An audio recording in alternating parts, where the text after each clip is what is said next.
Leigázunk titeket. Értem én, no.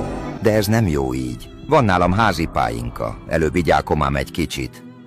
Jól van, mutasd.